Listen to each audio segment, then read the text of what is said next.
To file your taxes by yourself, you'll need to start by gathering your tax documents. So the common documents include a W-2 form, which is job income, and 1099 forms, which is usually freelance, contractor, bank interest, and investments. You will need to also prepare your social security number and your bank account info for refunds, and your last year's tax return, which is optional but helpful.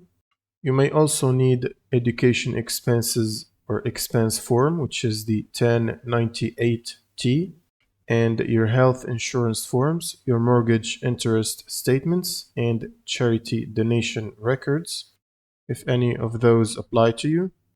Now, the second step is choosing how to file. Now, the easiest option is using a tax software. Most people online use tax software because it guides you through the process step by step. And the most popular option for that is the IRS Gov website. You can go to individuals from file section and then file your taxes for free online. And then you can use the guided tax software, or you can use the fillable forms. And for the tax software, the most popular options are Free Tax USA. There's also TurboTax and the HR Block Online.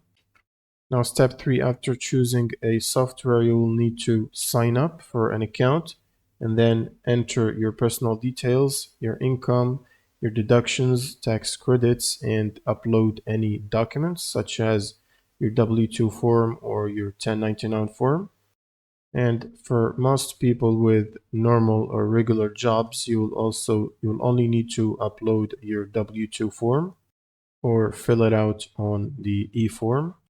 And the software will take care of your calculations, and it automatically calculates everything for you. And next, you'll need to choose deductions. So most people use the standard deduction because it's simpler. The software usually compares standard deduction and itemized deductions, and it will automatically pick the better option for you. And the next step is to review for errors. So you can check your name, income amounts, bank info, and filing status to see if everything is correct. And the last thing is to e-file your return, so you can submit it automatically through the software.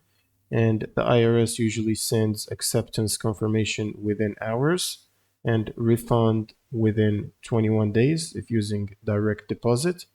And that's pretty much it for this video. If you have any questions, leave them in the comments below, and see you on the next one.